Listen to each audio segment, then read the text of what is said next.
എല്ലാവർക്കും സുഖമാണെന്ന് വിശ്വസിക്കുന്നു. ഡെയിലി അപ്ഡേറ്റിലേക്ക് എല്ലാ ആളുകൾക്കും സ്വാഗതം.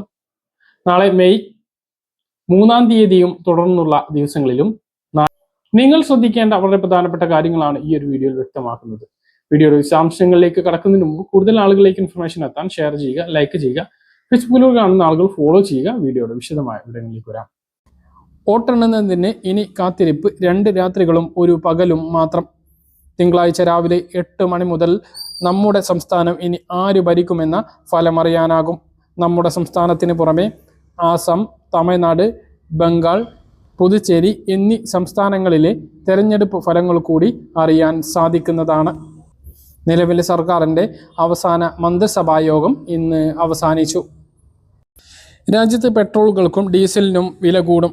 ഒപ്പം വീട്ടിൽ ഉപയോഗിക്കുന്ന ഗാർഹിക പാചകവാതക സിലിണ്ടറിനും വില വർദ്ധിപ്പിക്കും എന്നുള്ള അറിയിപ്പാണ് ഇപ്പോൾ വരുന്നത്. ഒരാഴ്ചക്കകം ഇതിൽ തീരുമാനം ഉണ്ടാകും എന്നാണ് പ്രതീക്ഷിക്കുന്നത്. എണ്ണ കമ്പനികളുമായി കേന്ദ്ര സർക്കാർ ചർച്ച തുടരുകയാണ് എന്നുള്ളതാണ് വിവരം.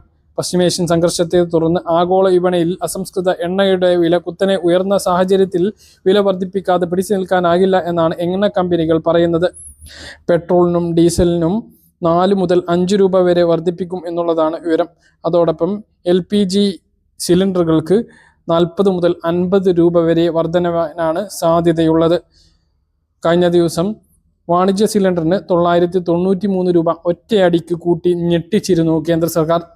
ഇതിന് പിന്നാലെയാണിപ്പോൾ 50 രൂപ കൂടി ഗ്യാസിന് വില വർദ്ധിപ്പിക്കാൻ വേണ്ടി പോകുന്നത്. നിലവിൽ കേരളത്തിൽ ശരാശരി ഗാർഹിക പാചകവാതക സിലിണ്ടറിൻ്റെ വില 921 രൂപക്ക് മുകളിലാണ്. 50 രൂപക്ക് കൂടി വർദ്ധിപ്പിക്കുമ്പോൾ 970 മുകളിലേക്ക് എത്തും. നിലവിൽ അവസ്ഥയിൽ തന്നെ പല സ്ഥലങ്ങളിലും ഡെലിവറി ചാർജ് എന്ന പേരിൽ 1000 രൂപക്ക് മുകളിൽ തുക ഈടാക്കുന്നുണ്ട്. 50 രൂപ കൂടി കൂടുകയാണ് എങ്കിൽ 1100 മുകളിലേക്ക് ഈ ഒരു പണവും പോകും എന്നുള്ള ആശങ്കയാണ് ഗുണഭോക്താക്കൾ. ഇലക്ഷൻ ആയതുകൊണ്ട് തന്നെയാണ് ഇത്രയും ദിവസം വില വർദ്ധിപ്പിക്കാതെ പിടിച്ചു നിന്നത്. ഫെബ്രുവരിയിൽ വീട്ടിൽ ഉപയോഗിക്കുന്ന ഗ്യാസിന് 50 രൂപ വർദ്ധിപ്പിച്ചിരുന്നു.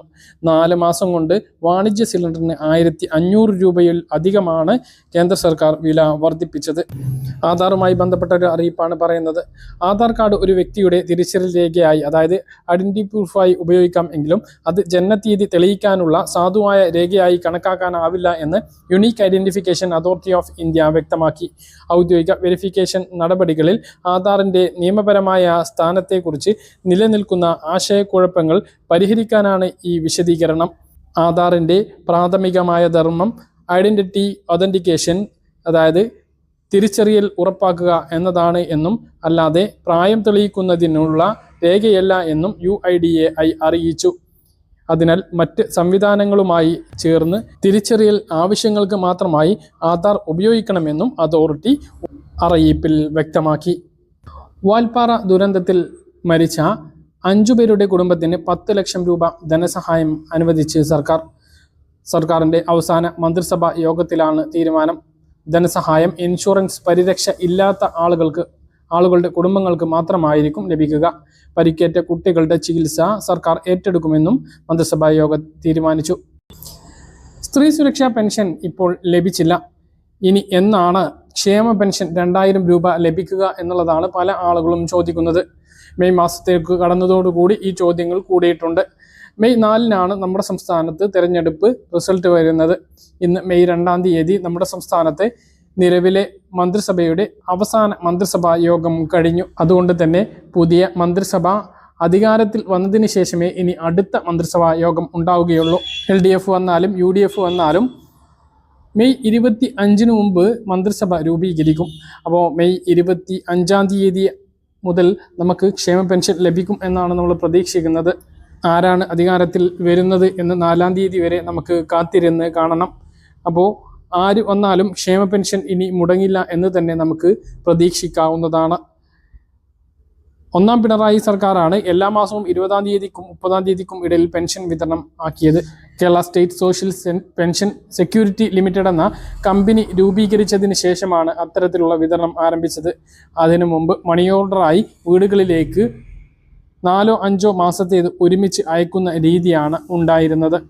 എന്നാൽ 10 വർഷത്തിന് ശേഷം ഇനി ഭരണത്തിൽ ഏറുന്ന സർക്കാർ അത് ആരായാലും പെൻഷൻ വിതരണത്തിൽ ഇനി പിന്നോട്ട് പോകാൻ കഴിയാത്ത സാഹചര്യമാണ് സംസ്ഥാനത്ത് ഉള്ളത്. 2000 രൂപ ക്ഷേമ പെൻഷൻ ആര് ഭരണത്തിൽ വന്നാലും ഇനി 5 വർഷം കൊണ്ട് 3000 രൂപയാക്കും എന്നാണ് പറഞ്ഞിട്ടുള്ളത്. പുതിയ മന്ത്രിസഭയുടെ ആദ്യ ബജറ്റിൽ 100 രൂപയുടെയെങ്കിലും വർധനവ് നമ്മൾ പ്രതീക്ഷിക്കുന്നുണ്ട്. നിലവിൽ ക്ഷേമ പെൻഷൻ വാങ്ങുന്നതിന് ചില മാനദണ്ഡങ്ങളുണ്ട്. പിണറായി സർക്കാരിൻ്റെ കാലത്ത് തന്നെയാണ് അതെല്ലാം ഏർപ്പെടുത്തിയിട്ടുള്ളത്. നേരത്തെ 2ഉം 3ഉം പെൻഷൻ ലഭിച്ചിരുന്ന ആളുകൾ ഉണ്ടായിരുന്നു. ഇരട്ട പെൻഷനുകൾ നിർത്തലാക്കിയത്, അതായത് ക്ഷേമ ബോർഡുകളിൽ അംശാദായം അടച്ച് നേടിയെടുത്തിട്ടുള്ള പെൻഷനോടൊപ്പം സാമൂഹ്യ സുരക്ഷാ ക്ഷേമ പെൻഷനും ലഭിച്ചിരുന്നു. എന്നാൽ പിണറായി സർക്കാരിൻ്റെ കാലത്ത് അത് നിർത്തലാക്കുന്ന അവസ്ഥ ഉണ്ടായി.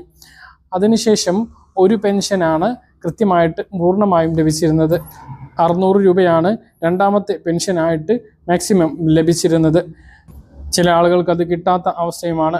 കെട്ടിട നിർമ്മാണ തൊഴിലാളികൾക്ക് 18 മാസത്തെ കുടിശ്ശിക ഉണ്ടായിരുന്നത് ഇലക്ഷന് മുമ്പ് 5 മാസത്തെ ഇത് നൽകി എങ്കിലും പിന്നീടുള്ള 12 മാസത്തെ കുടിശ്ശികയാണ് അവർക്ക് ക്ഷേമ പെൻഷൻ, സാമൂഹ്യ സുരക്ഷാ ക്ഷേമ പെൻഷൻ കിട്ടുന്നവർക്ക് 600 രൂപ മാത്രമാണുള്ളത്. കെട്ടിട നിർമ്മാണ തൊഴിലാളി പെൻഷൻ കിട്ടുന്നുമില്ല.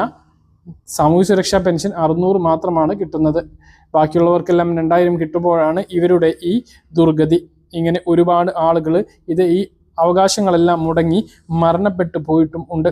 എന്തായാലും പുതിയ സർക്കാർ വരുമ്പോൾ ഇനി ഇരട്ട പെൻഷൻ ഉണ്ടാകുമോ, അതോ മുടങ്ങിയിട്ടുള്ള കെട്ടിട നിർമ്മാണ തൊഴിലാളി പെൻഷൻ പോലുള്ളവ പുനഃസ്ഥാപിക്കുമോ, കൃത്യമായിട്ട് വിതരണം ചെയ്യുമോ എന്നൊക്കെ നമ്മൾ കാത്തിരുന്ന്. കാരണം മറ്റൊന്ന് മാനദണ്ഡങ്ങളാണ്.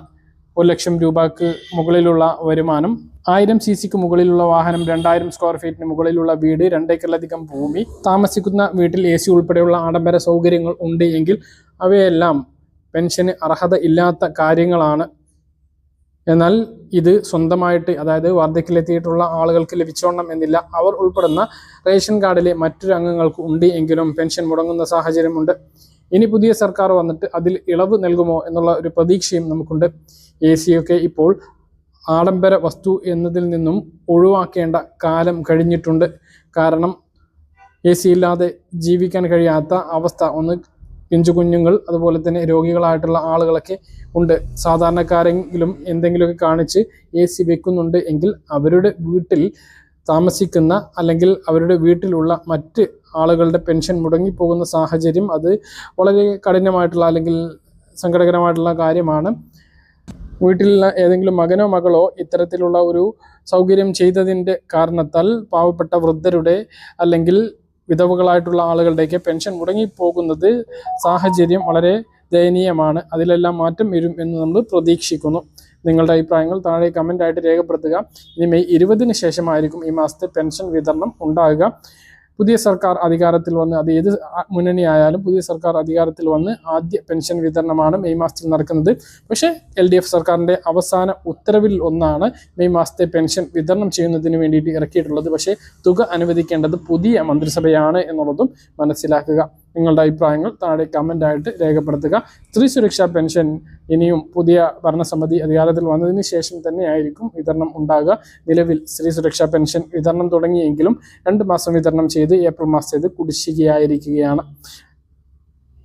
പറഞ്ഞ കാര്യങ്ങൾ കൃത്യമായിട്ട് മനസ്സിലാണെന്ന് കരുതുന്നു. ഇതുപോലുള്ള ഇൻഫർമേഷനുകൾക്ക് ഫോളോ ചെയ്യുക, സബ്സ്ക്രൈബ് ചെയ്യുക. മറ്റൊരു വീഡിയോയുമായി നമുക്ക് വീണ്ടും കാണാം. ഇതുവരെ